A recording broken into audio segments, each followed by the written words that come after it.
Good morning, everybody. This is Dave Whipple and you're watching Bush Radical. This is going to be the last video for this year in this series, the Alaska Cabin Project series. And what we're doing here, I've got all the rafters up. I have all of the skip sheeting, which is the rough cut 1x4. Got all that nailed off. Now I've chalked a line down the ends of the skip sheeting overhang, and this is going to be where the soffit, this is going to be where the fascia goes on the ends of the gable end of the cabin. So now I'm taking my time and I'm going around with a skill saw, clipping every one of the ends to the chalk line. You'll see the line here in a minute maybe. I'm not just doing it random.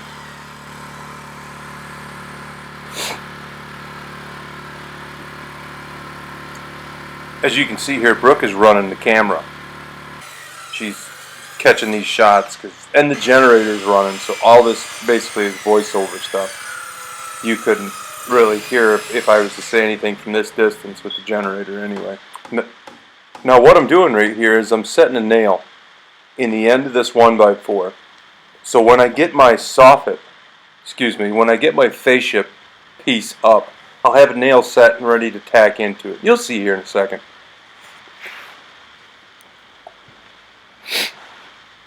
Now this fascia is cut out of a 1x8, and we just cut a little 2-foot pattern and then mark the pattern out, move it down, mark it out, and then cut it all out with a jigsaw.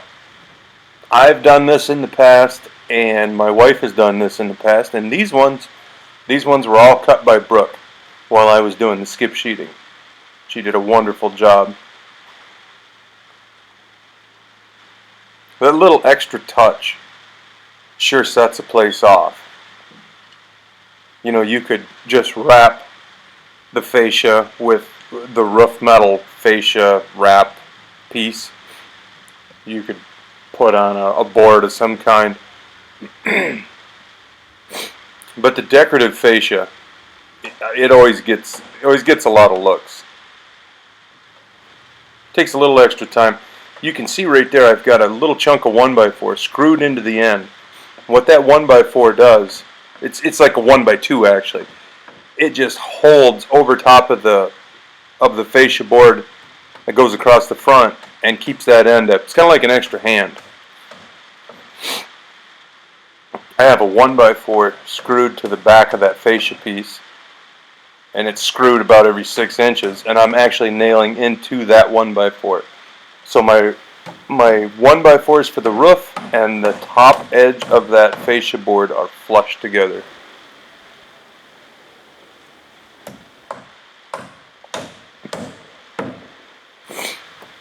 You can see that little piece of wood right there. That's hanging on to the other fascia board below it and keeping it all in place.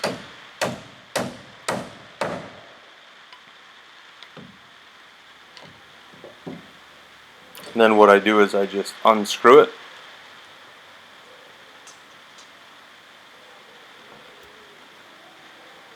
Nice.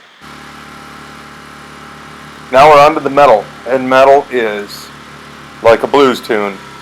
It's the same thing over and over and over, and it never really changes. There's nothing exciting or different from one piece of metal to the next. So I'm not going to show you where I started. I'm going to show you where I finished. Excuse me. So when you put on the metal, you want to line it up with the edge of your gable fascia.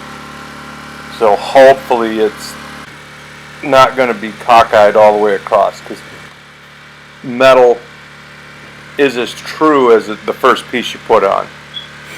Now when I get all this metal on, what I'm doing is I put the ridge cap on, and I'll screw the end and then shimmy out to the peak and screw the peak off, and then shimmy back and screw it off as I come back. This is really difficult on like a 612, but this roof is a 12-12.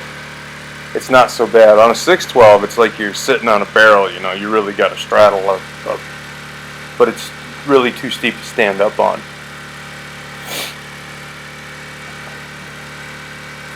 Now I'm rigging the rope right now that's going to get me off this roof at the end. Now I tie the rope right to the rafters, and then I'm going to run the ridge cap over top of the rope when I put the last piece of metal on. So the rope is actually going to be underneath the ridge cap and over top of the roof metal. You can see here I'm putting on another piece of ridge cap. Now I'll screw it down right where I started, and then I'll shimmy out and screw it off. Because you definitely don't want that thing loose as you're shimmying out on it, you know. In case you put a little weight on it, it slides off one side of the roof and you go with it. And this is basically roof metal in a nutshell. Grab your piece of metal, head up to the peak, shuffle it over so that it overlaps the previous piece, get them lined up at the top. I don't really worry about the bottom, these are all factory cut. The specific factory I had these cut at, they'll cut it right to length. So if you want 152.5 inches, that's what they'll cut for you. It's really helpful. You don't have to make your own cuts, and you don't have to specifically build a roof to fit a 12-foot piece or a 14. Here's the interesting piece. This is always the one that really is a bugger. This is the very last piece.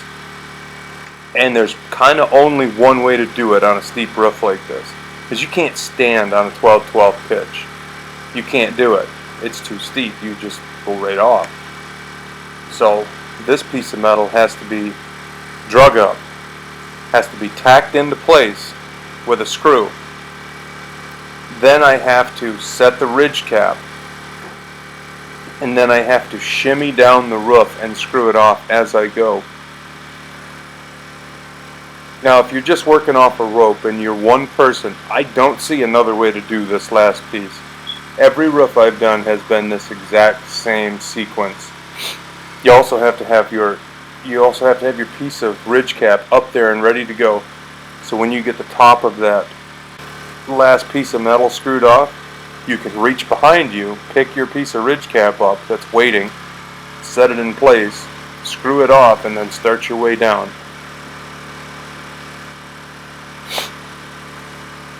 Now, I'm no mountain climber.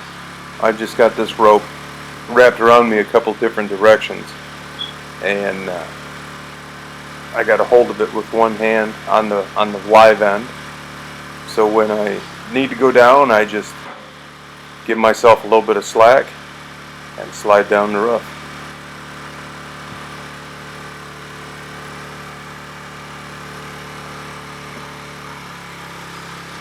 Yeah, it's kind of a redneck way to do it, but so what?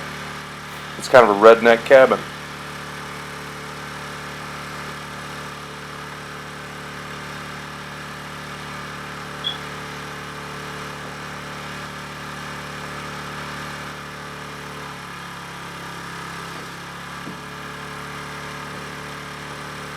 Giving myself a little bit of slack.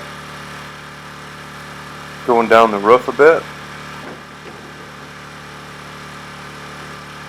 It's kind of a mess, but if you had to do every piece like this, it sure would be a hassle.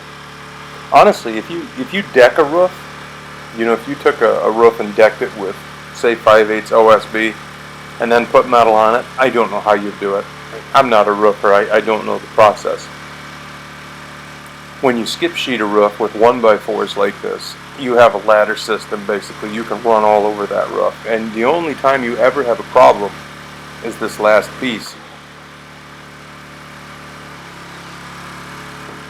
But if it was decked, every single piece would be like the last piece, because you can't stand on a 12-12 roof.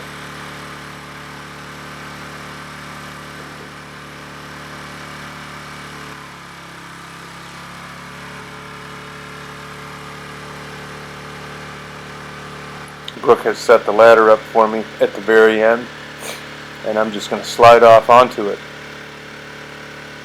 Do these last few screws, and that's going to be basically the whole place in a nutshell.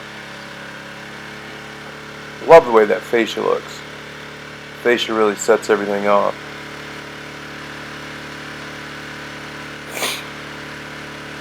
Roof metal is very simple. The only thing about roof metal that needs to be recognized as a fine point is the first piece that goes on should go on as perfect as you can get it, because they do lock from one piece to the next with their ribs, and if the first piece is crooked, the next piece will be crooked too, and it's hard to work out a crooked lap.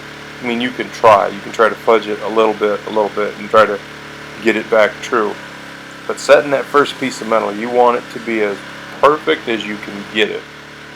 And of course, you also want to make sure that your roof is square and true, and if you're building something crooked and then you put metal on it, you're going to find out quick, because the metal it'll stagger, it'll look like, the edge of the metal will look like the teeth of a saw. That's it for this year on the Alaskan cabin project. We're not going to do anything else to it.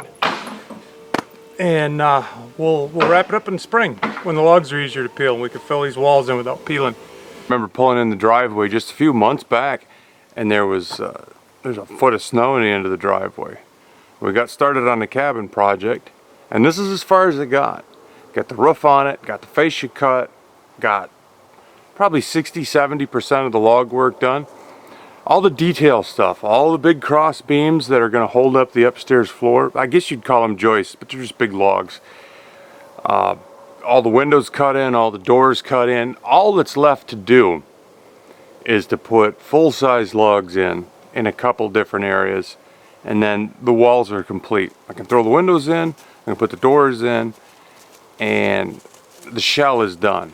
Need to insulate the floor, need to insulate the roof, a little bit of wall covering in the roof,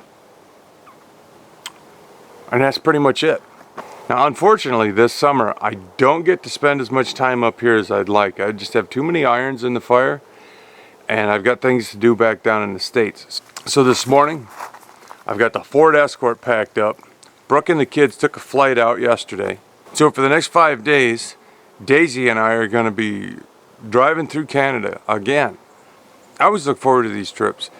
Canada is such a beautiful country, and it just gives you time to kind of not think about anything. I always think I'm going to do a lot of thinking on my trans-Canadian road trips, and I never do. I just sit there and listen to the radio when there's radio around and just drive. And I can't think of anything I'd rather do right now than just get in the car, shut my brain off, and drive. There's my road buddy, Daisy. What's going on, Daisy? Yeah, it's a good dog. So, it's time to head out. Thanks for watching Bush Radical. Be radical, eh? See you soon.